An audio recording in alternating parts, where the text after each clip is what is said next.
Well, the movement seems intriguing, right? And that is what we are going to discuss in this particular lecture today. Welcome friends to this online lecture series on earthquake resistant design of structures. In today's lecture, we are going to discuss regarding the different causes related to the movements of the building under the effect of lateral load. Right.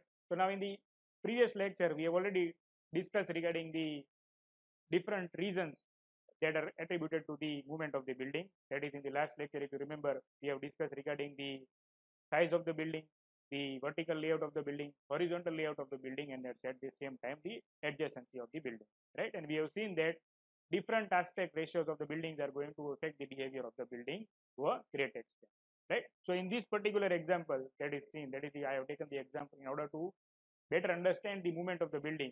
A simple example that I have taken, that is of the rope swing, right? We have all enjoyed this ride in our childhood. Now as you can see in the figure over here, the child is sitting at the center of the swing and is enjoying, right? So two important aspects for the enjoyment are necessary. First is that the length of the rope is going to be same on both the sides, and second, the child is sitting at the center of the swing. These two aspects you have to keep in mind as it is going to be discussed throughout this lecture today, right? So when you talk about buildings, then buildings are also going to be same like that of the rope swings. Only the difference is that these buildings are going to act like a reverse swing. Why it is going to act like a reverse swing? Because in case of the swing, what is going to happen is that the mass is going to be concentrated at the lower level and it is going to remain same. But when you talk about building, then the mass is going to be concentrated at the topmost floor, and at the same time it is going to keep on increasing with the height, right? Now again, if you look at the two key components that were there in the case of rope swing, then two components were there. The first component is the rope and second is the cradle. Now the rope is going to be our vertical component and cradle is the horizontal component. So if you compare this geometry with that of the building, then in that case of building, we can say that the vertical columns and the walls are going to be the vertical components and the floor is going to be the horizontal component. Now what happens is that, as you have seen in the previous slide, whenever the child is going to initiate a jerk, then as a result of that, the swing is going to start moving in the back and forth direction. Same kind of behavior happens in case of buildings also, and that is why I have compared this particular building example with that of the rope swing example. So what happens is that whenever the earthquake will be there, that is the ground shaking is going to take place, then as a result of that, the horizontal force will be transferred to the building, and when this horizontal force will be transferred to the building, then the building will also initiate a back and forth movement. Why this back and forth movement happens in case of buildings? Because in case of buildings, the reversal of stresses is going to be there. That is, once we consider that the earthquake is going to earthquake is going to act in the direction that is from left to right, and second time we consider that the earthquake is going to act in the direction that is from right to left. So reversal of stresses is going to be there in case of building, and that is why the back and forth movement is to be considered. Same kind of movement happens in case of rope swing also, right? So as you can see in this particular example over here, what happens is that two examples are given. The first example is there where only a single cradle is there, and in the second example you can see that three cradles are there. And if you compare the geometry of this swing with that of the building, then you can say that you can compare the example of a single cradle with that of a ground story building, and you can compare the example of three cradles with that of a building which is having a mass which is having a geometry of g plus 2, right? So now in order to ensure the good performance of the swing, or if you want to have a fruitful ride, then it is necessary that the building or the swing, the rope swing should move uniformly. And in order to ensure that the uniform movement of the swing, it is necessary that the length and mass should remain constant throughout, or it should remain stable, right? So what happens here in case of buildings also, that in case of buildings, if you want the movement to be uniform under the application of lateral loads, then as a result of that, we can say that the thickness has to be uniformly distributed along the height and also in the plan, and at the same time the mass has also to be evenly distributed. So that thing is particularly highlighted by this example that is shown over here. So as you can see, the columns are evenly distributed and the mass is also evenly distributed. And what happens is that whenever the earthquake force is applied, as we have discussed, the earthquake is going to act in all the three directions, but the code is saying that the major component is going to be in the x direction and the z direction.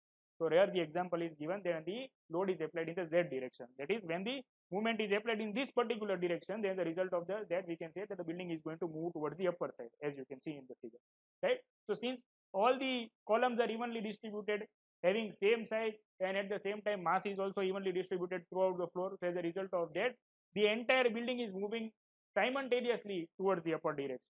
That is, all the corners are connected with each other, and at the same time the building is displaced by the same amount. That is, it is showing a behavior that you expect that in case of a rigid structure, where all the elements are going to undergo the same kind of deformation in the same direction by the same amount, right? So that is actually happening in this particular figure that is shown over there. And same thing is highlighted by means of an animation also over here, where you can see that when the horizontal force that is applied in the x direction, then all the components of the building, that all the floors are moving in the x direction by the same amount, right? So this kind of behavior is ideally expected in case of buildings when it is going to subjected to lateral load. But does this scenario remain same for all kind of buildings, or it changes? That is what we are going to see next. Right? Now what happens is that again we go back to our example of rope swing, right? And we all have, again we have this experience with ourselves that whenever we are going to ride on the swing, then our friend is also interested to take a ride, right? And what happens is that our ride is going to be fruitful even more if our friend is going to join us.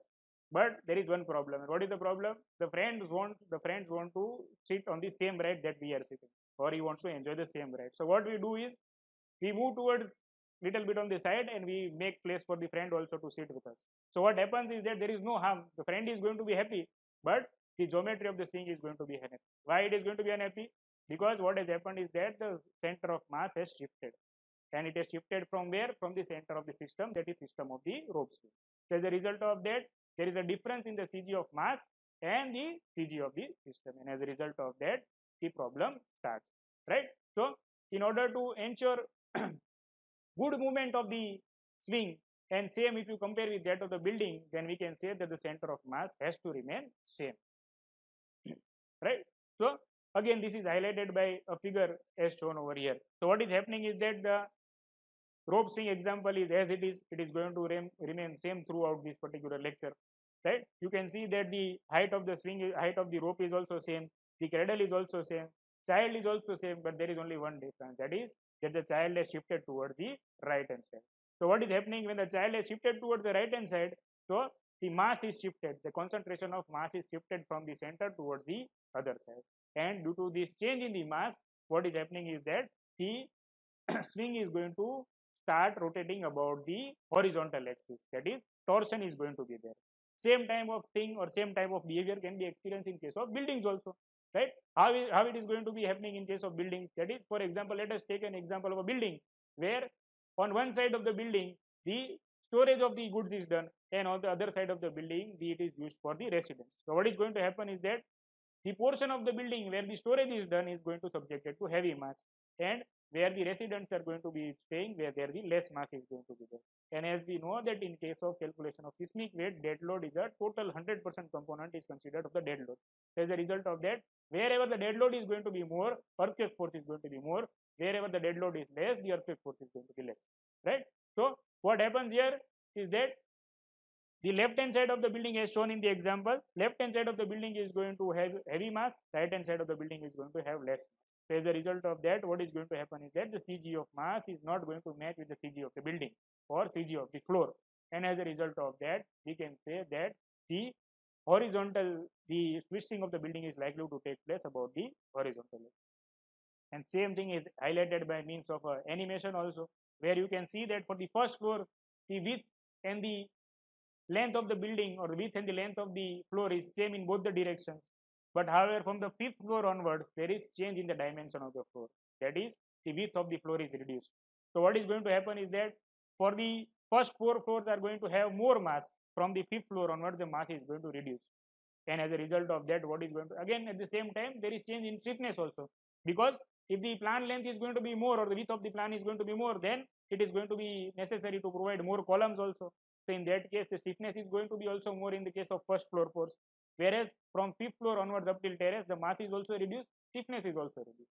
So as a result of that, you can see that the upper portion of the building is also undergoing deformation, that is, it is likely to undergo under torsion, which is shown over here. Right, now we take another example. Right, so in the example that we have discussed previously, what we have seen is that in that case the shifting took place because of the change in the mass, or the position of the change in the mass. But now in case of this particular example, what is again happening over here is that the rope swing example, if we take, then the child is same, the cradle is same, but there is change in the length of the rope. That is, the length of the rope on the left hand side is less, or it is short as compared to that on the right hand side. So as a result of that, what is going to happen is that whenever the child is going to try and initiate the movement of the swing, then as a result of that, the entire system of the rope swing is going to twist in the vertical axis.